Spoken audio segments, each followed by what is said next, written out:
a Moabe e lá ficaram. Eu vou ler novamente. Na época dos juízes houve fome na terra. Um homem de Belém de Judá, com a mulher e os 2 filhos, foi viver por algum tempo nas terras de Moabe. O homem chamava-se Elimeleque, sua mulher Noemi e seus 2 filhos, Malom e Quilion. Eram efrateus de Belém de Judá.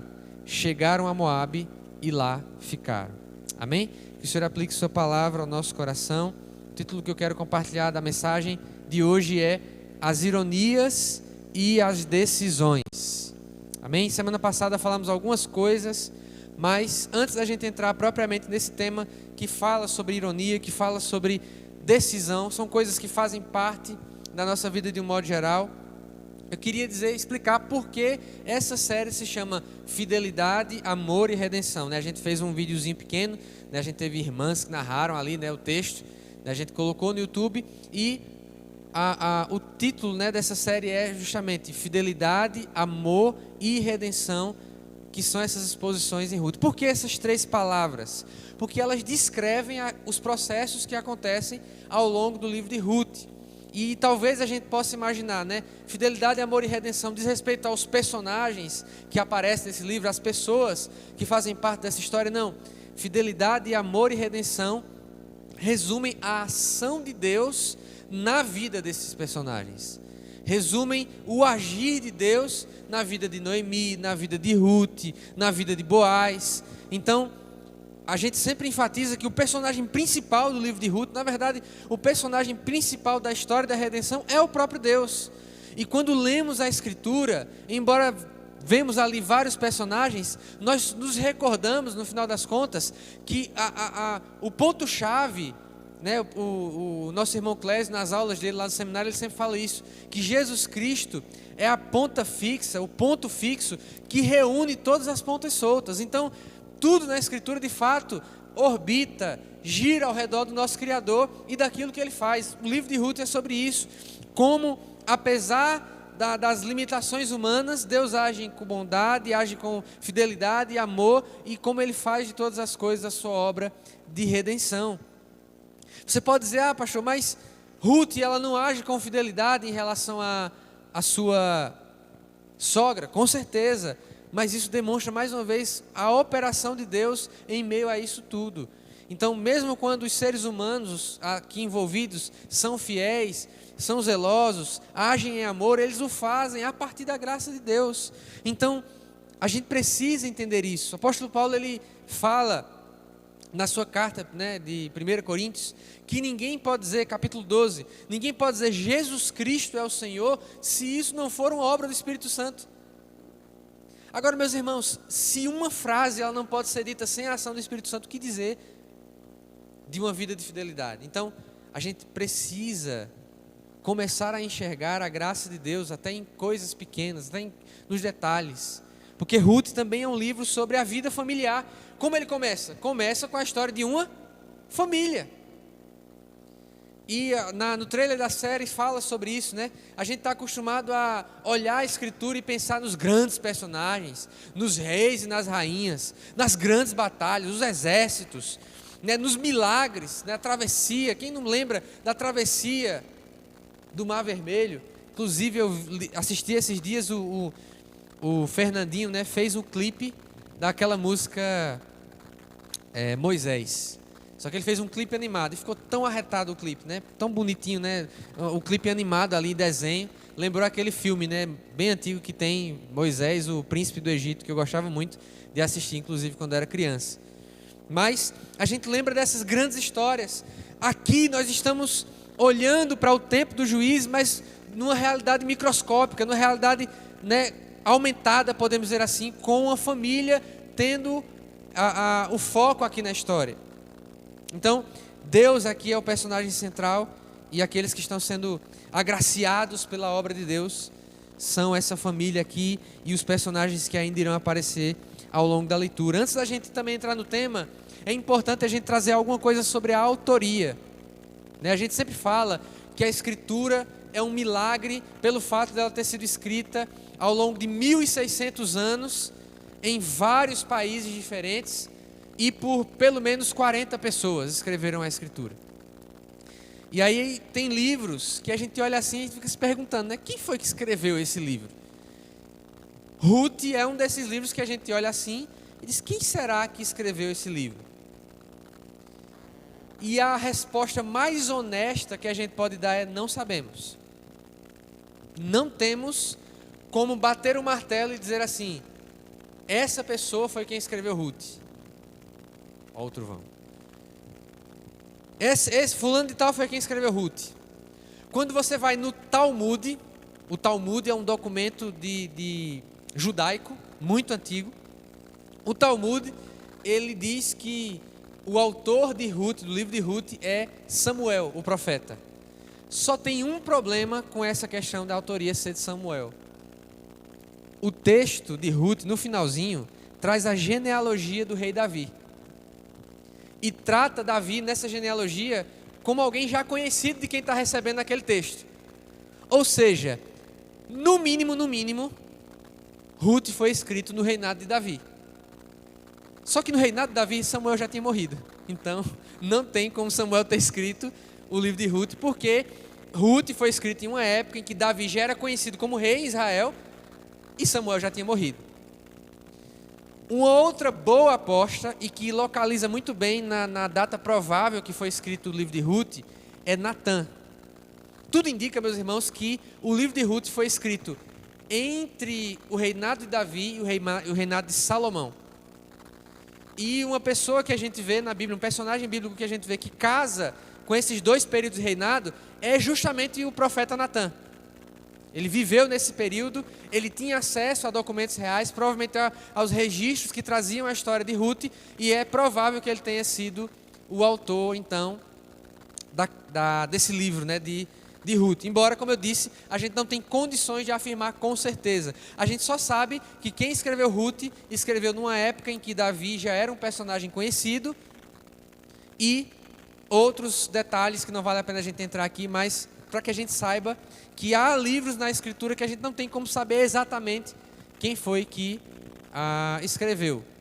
Né? Por exemplo, há um debate também nesse sentido, no momento oportuno a gente vai talvez entrar no livro de Esther, sobre quem escreveu Esther. Tem gente que diz que quem escreveu foi o próprio Mardoqueu, que era parente dela e é um dos personagens de Esther. Enfim, você sempre vai encontrar isso. Mas o que é importante a gente lembrar é que a discussão dos estudiosos a respeito da autoria de um livro bíblico não reduz a sua autoridade, amém? O fato de nós não sabermos quem é o autor humano de Ruth não significa, em primeiro lugar, que não teve um autor, porque obviamente alguém escreveu esse livro, e não significa dizer que ele não é autoridade, palavra de Deus para nós hoje. A gente traz para que você perceba que a Escritura está preservada para nós como está hoje, é um milagre do Senhor, é uma coisa maravilhosa. Saber que temos um texto inalterado. Ruth foi provavelmente escrito 1000 anos antes de Jesus, entre 1700 anos antes de Jesus. Isso é maravilhoso, meus irmãos, termos essa palavra preservada nas nossas mãos até hoje, guardada pelo Senhor. Então, dito tudo isso, outras duas coisas, que eu gostaria de trazer e que de alguma forma trazem um panorama melhor para nós de compreensão é, em primeiro lugar, o significado do nome de Ruth. Ruth é o nome do livro e desde a tradição judaica que estabeleceu Ruth como um livro canônico, como um livro que é palavra de Deus, que é autoridade para o povo de Deus, Ruth recebe esse nome no livro. O nome Ruth significa amizade. Então, incrivelmente, né, o próprio nome da Moabita, que dá nome ao livro, ele indica um dos valores que está presente aqui. É um livro que também fala sobre amizade, que fala sobre companheirismo, que mostra aquela verdade de Eclesiastes que não é bom que ninguém esteja sozinho. Então, o próprio nome do livro traz esse valor da amizade, traz esse valor do companheirismo, de estar junto de alguém, de não viver a caminhada sozinho. Isso é muito importante em dias que a gente tem cada vez mais visto as pessoas isoladas, cada um cuidando da sua vida, cada um fazendo o seu e pouquíssima preocupação uns com os outros. Amém? E quando nós olhamos para o texto aqui, a gente percebe que ele começa dizendo assim, na época dos juízes. E a gente falou na semana passada que mencionar que Ruth viveu na época dos juízes é mencionar que ela viveu numa época de instabilidades, uma época de guerras, uma época em que Israel oscilava, uma hora estava adorando a Deus, outra hora estava adorando outros deuses, uma hora tinha paz quando tinha um juiz governando, daqui a pouco estava sofrendo na mão de um povo ao redor de Israel. Era época de instabilidade, e nenhum de nós tem noção do que é a chegar a um ponto em que a gente olha assim e diz: eu vou me embora daqui, que foi a decisão que essa família tomou. A gente teve algo parecido décadas passadas, quando do norte e do nordeste pessoas iam para o sudeste em busca de emprego, em busca de um futuro melhor. Isso foi o que aconteceu inclusive com a minha família. Meu pai foi em 99 lá para São Paulo primeiro, depois a gente foi em 2000, justamente porque o negócio estava muito sério lá em Arco Verde, ele precisava de emprego, trabalhou sempre na construção civil e houve essa migração. Mas mesmo essa migração, ela acontece dentro do nosso país, onde há um mínimo de vida civilizada. Agora imagine o que é viver uma instabilidade numa época em que não existia direito internacional, direitos humanos, acordos internacionais. Se hoje, com tudo isso que a gente tem, a gente vê conflitos, guerras, imagine numa época em que as nações viviam o tempo todo guerreando umas com as outras, tomando território umas das outras. Que instabilidade! E aí você vê um povo que acabou de receber uma promessa de que eles teriam uma terra prometida que mana leite e mel, e essa família, eles são herdeiros dessa promessa. E o que é que está acontecendo? Fome na terra, instabilidade, incerteza. Vivemos também do nosso jeito as incertezas dos nossos dias. E essa incerteza aqui no livro de Ruth, ela é uma ironia. Por quê? Porque faltou comida na cidade de Belém, na região de Belém. E Belém, no original, a palavra Belém significa casa do pão. É a junção de duas palavras, Bet e Lehem, casa do pão. Olha que coisa contraditória. Olha que ironia. Na casa do pão, faltou alimento, faltou comida para aquela família, para aquelas pessoas daquela situação. E uma pergunta que a gente pode fazer num contexto como esse, da catástrofe, da miséria, por que não falar, que esse povo estava enfrentando aqui com falta de alimentos. Meus irmãos, não é um simples feira que reduziu. É uma falta de alimento que te leva a ir morar num país que é inimigo do povo de Deus. Imagina isso.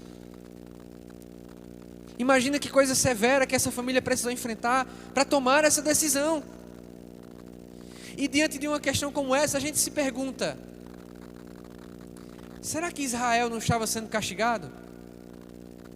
Na verdade, todo mundo já passou por isso. A primeira vez que eu pensei sobre isso foi em 2004, quando teve aquele maremoto, aqueles tsunamis, maremotos lá na Ásia, catástrofe terrível. A primeira coisa que eu pensei, e eu acho que todo mundo já se perguntou quando vê um desastre natural, guerra, fome: será que isso não é Deus castigando? Quem aqui já pensou isso já? Se um desastre natural, se uma catástrofe, se uma situação de calamidade como essa, será que isso não é Deus castigando? A primeira coisa que eu devo dizer para você, para responder essa pergunta, já olhando para esse texto, é que a gente deve ter muito cuidado ao afirmar uma coisa como essa. A gente deve ter muito cuidado ao dizer: eita, está acontecendo a guerra em Israel, porque Deus está castigando aquela região. Deus está castigando a Ásia, Deus está castigando tal lugar. A gente deve ter muito cuidado, porque se Deus castiga o pecado, sim ou não?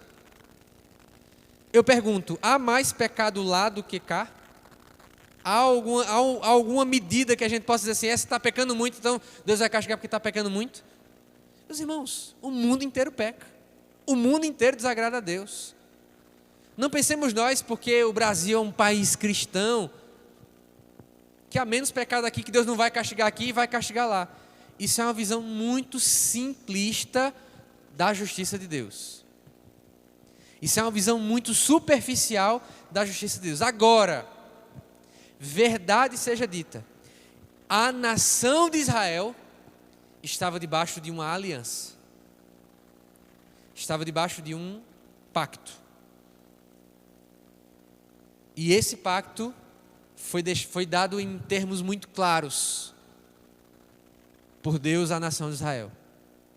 Deus deixou claro o que aconteceria através de Moisés, inclusive essas estiveram entre as últimas palavras de Moisés, o que aconteceria se a nação de Israel se afastasse.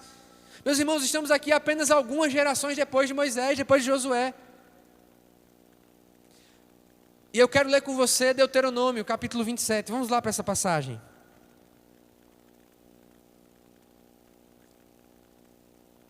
Deuteronômio 27.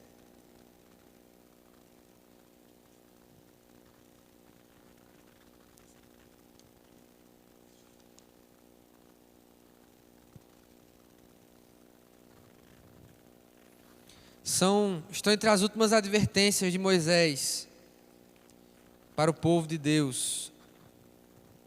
Eu quero que você leia comigo a partir do versículo 15.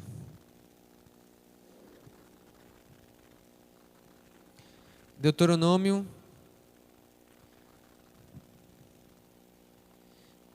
Eu disse 27, mas na verdade é o capítulo 28.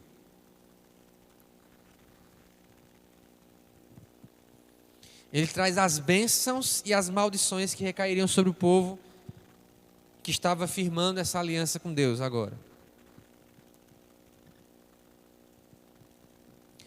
Deuteronômio 28, a partir do versículo 15.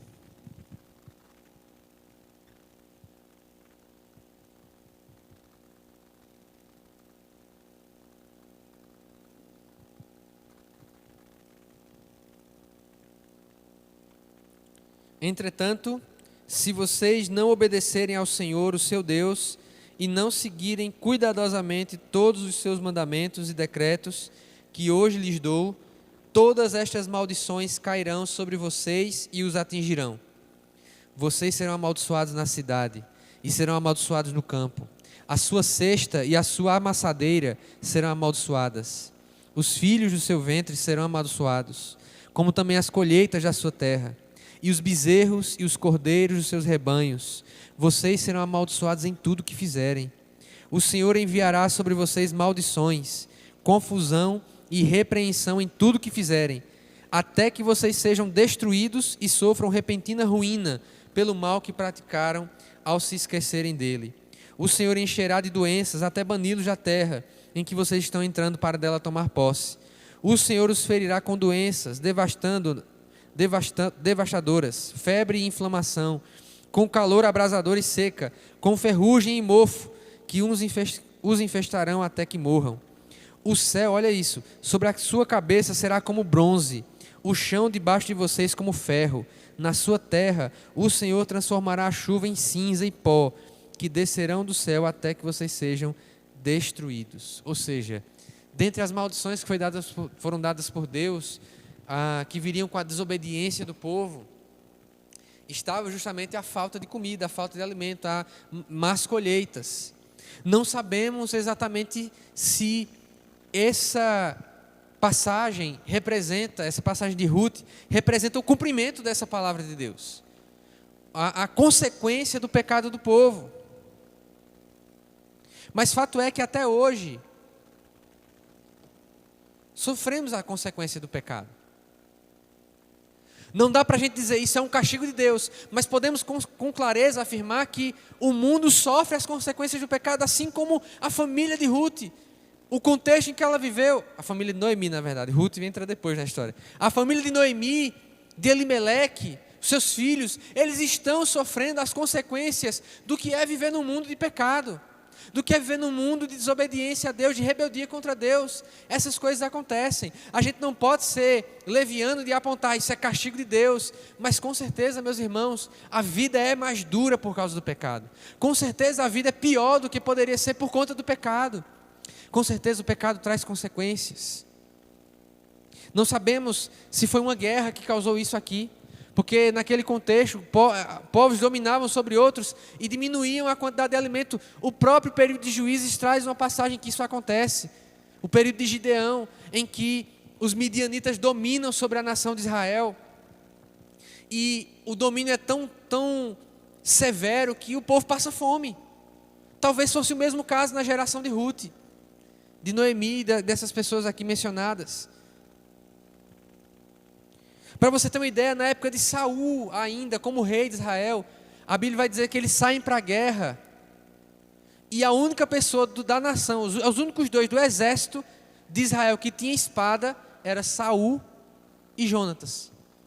Ou seja, o povo de Israel foi lutar com um pedaço de pau, com pedra, com o que tivesse.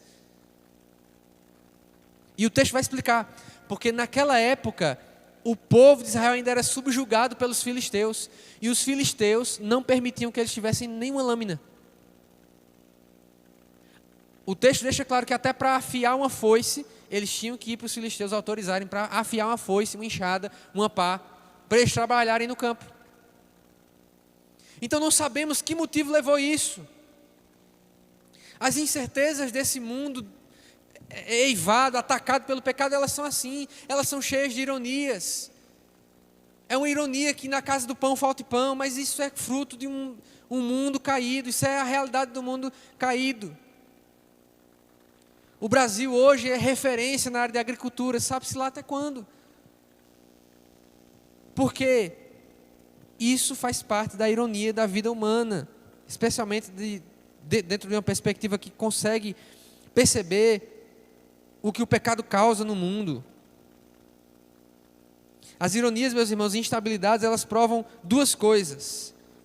E provaram duas coisas aqui na vida dessa família e na nossa vida também. A instabilidade que é a vida nesse mundo, a incerteza que é a vida nesse mundo de um modo geral, provam duas coisas. Em primeiro lugar, às vezes nós somos pegos naquilo que mais confiamos. Quem diria que num lugar que chama casa do pão ia faltar pão? Às vezes a gente é pego naquilo que a gente mais confia. Às vezes a incerteza, vamos dizer assim, o abalo nas estruturas vem naquilo que a gente mais confia. Quantos aqui já não passaram por isso? Como um time de futebol, que você diz, esse time de futebol, o ataque dele é imbatível. E o time perde sem fazer gols. O ataque falhou. O ponto que mais se confiava. As igrejas também cometem esses erros.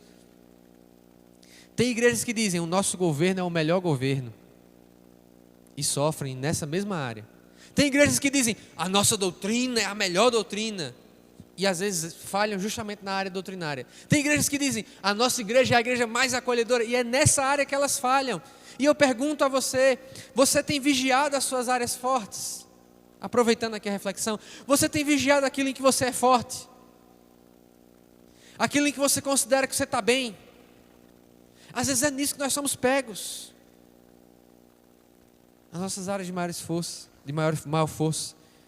Segunda coisa, que essa incerteza apresentada aqui ensina para nós, que as ironias, como essa ironia aqui que a família de Noemi viveu, ensina para a gente, nós não temos o controle sobre a nossa vida.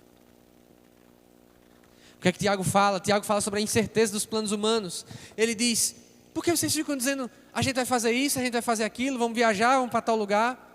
Isso sem o coração correto, isso é agir de forma soberba. Nós não temos certeza daquilo que nós iremos fazer. Os planos humanos são incertos. E aí Tiago dá uma orientação lá sobre como deveríamos enxergar essa questão. E no meio dessa instabilidade, essa família precisa tomar uma decisão difícil. Sair e ser estrangeiro não é algo ruim em si. Alguém pode dizer, eles estão desobedecendo Moisés, porque eles estão saindo da terra prometida. Isso em si não é algo ruim. Os patriarcas o tempo todo estavam saindo do lugar. Você deve lembrar, por exemplo, que Jacó, por causa de uma fome, saiu da terra de Canaã, a terra prometida, e foi para o Egito, lá onde estava José, e foi embora com os 70 que faziam parte do que era a nação de Israel. A nação de Israel naquele momento eram 70 pessoas que seguiram Jacó e foram para o Egito. Então a questão aqui não é sair em si da terra prometida. Mas fato é que, havendo essa migração, com certeza alguma coisa não estava certa, alguma coisa não estava ajustada. Porque, como a gente mencionou aqui, eles estão indo para Moabe, eles tomaram a decisão de ir para um território vizinho. E a Bíblia deixa claro que Moabe eram os descendentes de Ló. A Bíblia conta a história em Gênesis que Ló, depois que foge de Sodoma e Gomorra, daquele castigo que assolou aquela nação, aquela cidade, perdão. Quando eles fogem da cidade do pecado, as filhas de Ló, elas ficam preocupadas com deixar uma descendência. E ali acontece uma relação incestuosa. E dessa relação incestuosa de Ló e suas filhas, nascem 2 povos, que foram inimigos terríveis da nação de Israel, os moabitas e os amonitas. Além dessa origem complicada, os moabitas, eles eram idólatras, eles adoravam Astarote, adoravam Baal, adoravam vários deuses, mas o principal deus dos moabitas era Quemos, um deus associado às batalhas, ao exército. E eles eram um povo muito militarizado. O negócio avança e Moabe tem um papel complicado na chegada do povo de Israel para a terra prometida, a terra de Canaã. Eles travam a passagem. Você vai mais à frente e Balaque, que é um rei moabita, ele contrata um profeta para profetizar contra a nação de Israel. Estamos falando desse povo. Esses eram os moabitas. A pergunta que fica diante de tantos detalhes que faltam para a gente, de onde veio essa fome, o que gerou isso é: por que Israel, por que as coisas não estavam andando em Israel? E isso volta para o começo. No período dos Juízes, o texto do final dos Juízes que está na página anterior diz: cada um fazia o que era certo. Em outras palavras, a família de Elimeleque, a família de Noemi precisa tomar a decisão difícil de ir viver entre o povo estrangeiro, um povo que tinha valores totalmente contrários aos deles, porque naquela época era cada um por si na nação de Israel. Ou seja, os problemas daquela família eram só deles. E quando você vai para a lei de Moisés, o que é que a lei de Moisés ensinava? O contrário.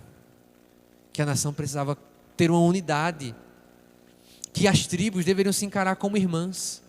Mas desde que a terra foi conquistada, as tribos tinham líderes tribais, não havia um líder unificado. Ou seja, cada um cuida dos seus problemas, cada um resolve o seu. Isso leva aquela família a tomar uma decisão extrema. A fome era severa, com certeza, mas se Israel tivesse um senso de identidade enquanto nação, realidades como essa dessa família não precisariam acontecer.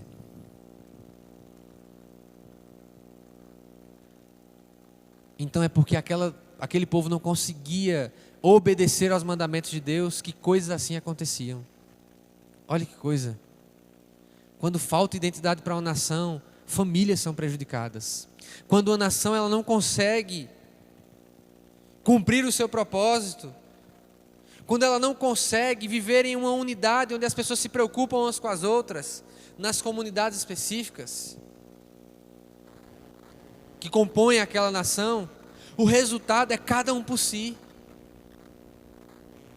É o Deus nos acuda. Tem um ditado, né? Como é que diz o ditado? Farinha pouca, meu pirão primeiro. É uma coisa assim, né? Eu não tenho tempo de resolver o problema dos outros. Eu assisti esses dias, tenho assistido na verdade com Maíra, uma série documental na Netflix que fala sobre as zonas azuis. São áreas do mundo em que a população centenária é maior do que em outros lugares. Eles têm uma grande concentração de centenários, pessoas que vivem mais de 100 anos. Aí tem uma região lá em Osaka, no Japão, que é uma dessas zonas azuis. No norte da Itália, na região, parece que é da Sardenha, não lembro agora exatamente. Aí o terceiro episódio que a gente assistiu é uma região lá nos Estados Unidos. Coisa impressionante, você vê os velhinhos de 95 anos andando a cavalo. Coisa assim, alta concentração de pessoas centenárias. E aí no documentário o repórter ele vai traçando quais são as características dessas pessoas, dessas comunidades.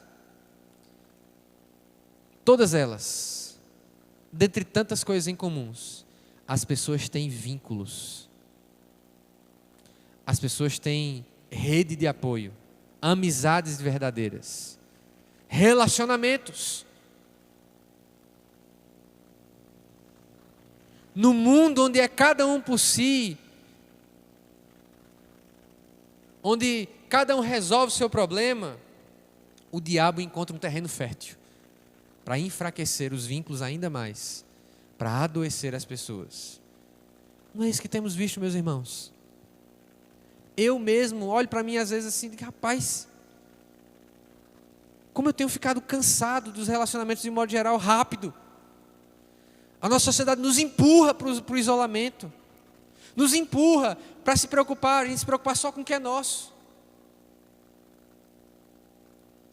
E esse tipo de cultura, esse tipo de sociedade empurra pessoas para decisões extremas, como empurrou essa família aqui. A gente só ouve falar, fulano fez isso, fulano agiu dessa forma. A gente diz, fulano endoideceu. A gente só vê o resultado. Talvez, agora é confabulação, agora é imaginação aqui entrando. Talvez porque as pessoas se impressionaram quando Noemi voltou. Quando a família foi embora, alguém deve ter dito, rapaz, ficaram doidos. Estão indo embora para Moabe. Geralmente as pessoas só percebem quando a decisão extrema é tomada. Rapaz, aquele casamento acabou. Fulano desapareceu. Aquela coisa aconteceu com Ciclano.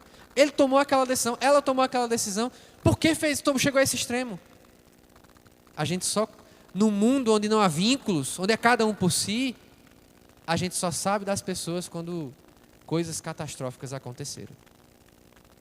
Quando decisões extremas foram tomadas. Nós vivemos um mundo onde a gente não sabe das pequenas decisões das pessoas.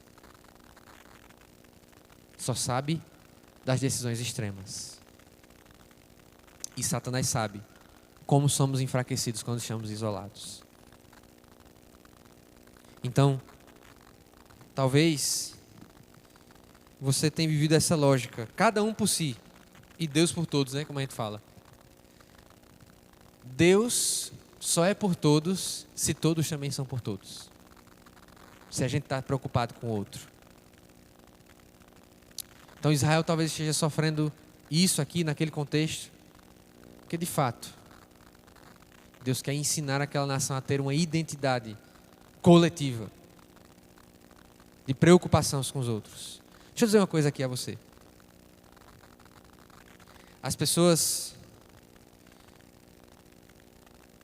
vivem falando, né, e tem batido veementemente no comunismo, nas ideias marxistas. Não se engane, tá? O marxismo, o comunismo, é um cristianismo sem Cristo. É a oferta de uma sociedade utópica, né, que não tem fundamento na vida real, mas é a venda de uma utopia, de um mundo ideal, onde as pessoas vivem bem umas com as outras, todo mundo tem tudo, né, uma igualdade para todo mundo. E Marx pensou, ele era inclusive de família judaica, Marx pensou todas essas coisas, pensou toda a teoria dele, e ele fez uma coisa na equação: tirou a religião, tirou Jesus Cristo, afastou qualquer ideia de Deus, qualquer ideia de divindade. E o resultado não poderia ser bom, com certeza. Mas até nas migalhas que o comunismo e que outras ideologias oferecem, as pessoas acabam correndo. Por quê? Porque elas encontram nesses ambientes onde impera a ideologia vínculo. Eu já conversei, eu já conheci o movimento estudantil de Caruaru de dentro. Então eu sei do que eu estou falando. Eu conversava, já era crente na época, eu conversava, por que você faz parte do movimento estudantil e está envolvido nessas coisas e tudo mais? E a resposta da pessoa foi: minha casa é uma bagunça. Aqui eu encontro pessoas com quem eu posso me relacionar sem que isso gere uma briga, uma confusão, um problema. Ou seja, o que a pessoa queria? Vínculo. E ela encontrou no movimento lá esquerdista que batia panela, fazia protesto. Ela encontrou isso nesse lugar. Ela está errada? Está errada. Mas o desejo é legítimo, meus irmãos. Vamos ficar de pé?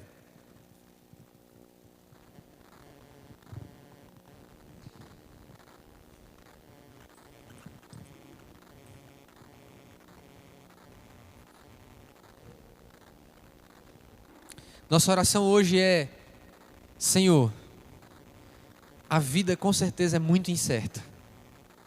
Não sabemos o dia de amanhã, não sabemos, não temos garantia, o governo não é garantia para nós. Os índices econômicos, bons ou maus, não são um bom termo para depositar a nossa confiança. No mundo de incertezas, será que não temos vivido cada um por si? Será que não temos desviado do propósito do Senhor que nos ensina a amar uns aos outros como a nós mesmos? Demonstrando isso com a preocupação real com o outro. Pai, nós queremos te agradecer por essa noite. Queremos te pedir que o Senhor continue falando através da tua palavra. Talvez alguns de nós já estiveram à beira de tomar decisões extremas. Não porque são pessoas desequilibradas,